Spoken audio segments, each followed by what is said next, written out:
আজকে আমরা রান্না করব পনির। তার জন্য প্রয়োজন পনির ছোট ছোট করে কেটে নিয়েছি, আলু দুটো আলু ছোট ছোট টুকরো করে কেটে নিয়েছি, আর দরকার টমেটো ছোট করে কাটা, কয়েক টুকরো লঙ্কা, ঝাল বেশি দেব না তাই অল্প লঙ্কা, ক্যাপসিকাম কিউব করে কেটে নিয়েছি, আর কয়েক টুকরো গাজর কিউব করে কেটে নিয়েছি। এবার একটা মশলা তৈরি করব। এর মধ্যে দেওয়া আছে পোস্ত, কাজু বাদাম, জিরে, আদা, এইগুলো দিয়ে একটা পেস্ট করে নেব। মশলাটা করা হয়ে গেছে।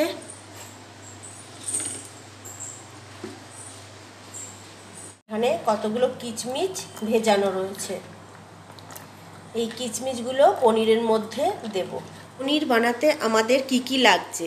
পনির বানাবার জন্য আমাদের লাগবে একটু জিরে, গোটা জিরে, লবণ, একটু চিনি, সাদা তেল, পেস্ট করে রাখা মশলা, একটু ঘি, একটু গরম মশলা, লাগবে একটু দুধ, কয়েক টুকরো এলাচ। এটা থেতো করে তেলের পরে দিয়ে দিলে ফ্লেভারটা খুব সুন্দর আসে। আর লাগছে একটা শুকনো লঙ্কা আর দুটো তেজপাতা। পেঁয়াজগুলো আমি একটু হালকা নোড়া দিয়ে থেতো করে নেব। থেতো হয়ে গেছে।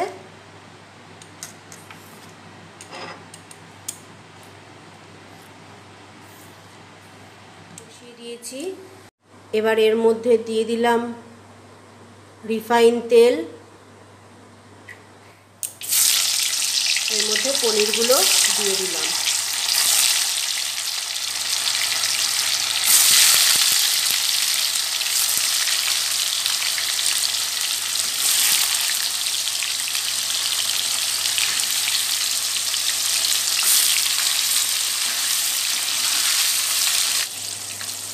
পনিরগুলো হালকা ভাজা ভাজা হয়ে গেছে।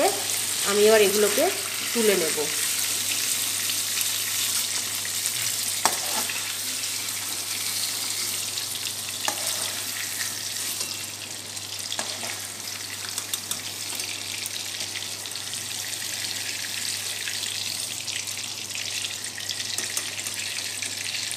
দিয়ে দিলাম থেতো করে রাখা এলাচটা, একটুখানি জিরে,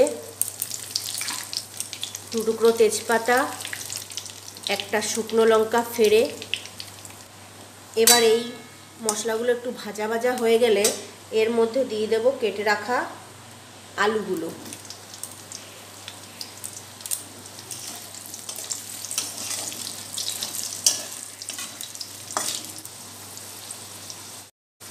এবার এর মধ্যে দিয়ে দিলাম গাজরের টুকরোগুলো।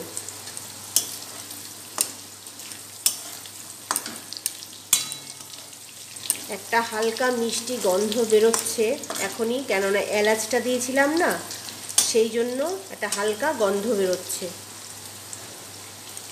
এইবার এর সাথে দিয়ে দিলাম কেটে রাখা টমেটোগুলো।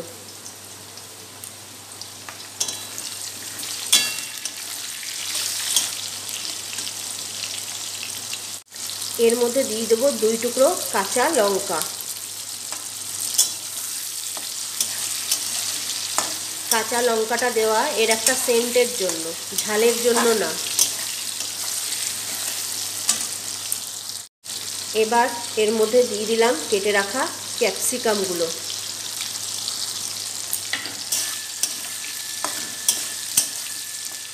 এটা পুরোটাই রান্না হবে ধিমে আঁচে, আঁচ বেশি দিলে পুড়ে যাবে।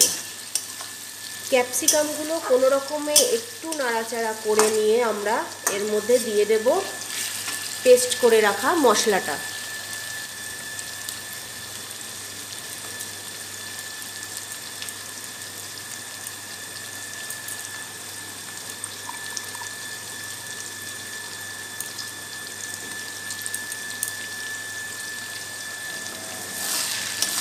এবার এটাকে ভালো করে একটু কষিয়ে নিতে হবে। এবার এর মধ্যে দিয়ে দেব পরিমাণ মতন লবণ, এর মধ্যে দিয়ে দেবো একটু চিনি আর দিয়ে দেব ভিজিয়ে রাখা কিশমিশগুলো। ভালো করে কিছুক্ষণ নাড়িয়ে নেব। এবার এর মধ্যে দিয়ে দেব ভেজে রাখা পনিরগুলো।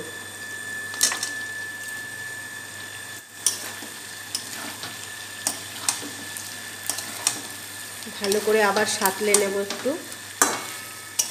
বেশি না, 2-4 মিনিট সাঁতলালেই হবে। তেল অলরেডি ছেড়ে দিয়েছে পনির থেকে।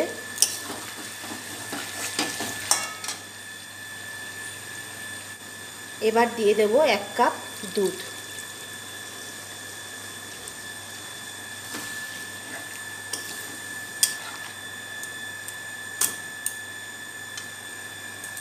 এবার এর মধ্যে মশলা করেছিলাম সেই বাটিটা ধোয়া একটু জল।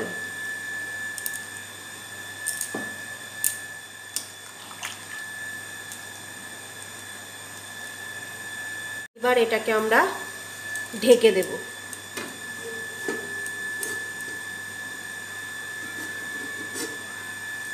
5 মিনিট পর চলে এসেছি।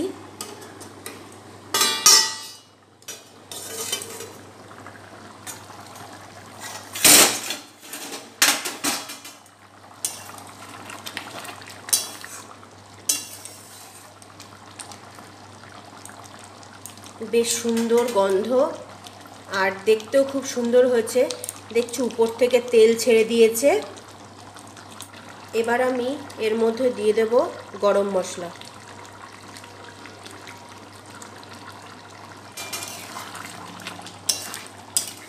ঝোলটাও একটু ঘন ঘন হয়ে এসেছে। এর থেকে বেশি সকালে আর ভালো লাগবে না। আর এর মধ্যে দিয়ে দেব 1 চামচ গাওয়া ঘি।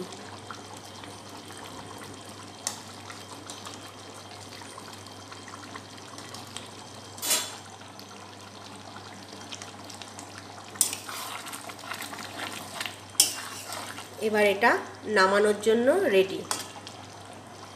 তোমাদের যদি আমার এই রেসিপিটা ভালো লাগে তাহলে একটা লাইক, কমেন্টস আর শেয়ার করো। যারা নতুন দেখছো তারা প্লিজ সাবস্ক্রাইব করে দিও। পাশে থাকা বেল বাটনটা ক্লিক করে দিও যাতে আমার নেক্সট ভিডিওটা তোমাদের সামনে চলে আসে। এবার এটা আমরা ঢেলে পরিবেশন করব। এটা গরম গরম ভাতে বা রুটি, পরোটা সব কিছুর সাথেই খুব টেস্টি একটা ডিশ। তোমরা বাড়িতে ট্রাই করতে পারো।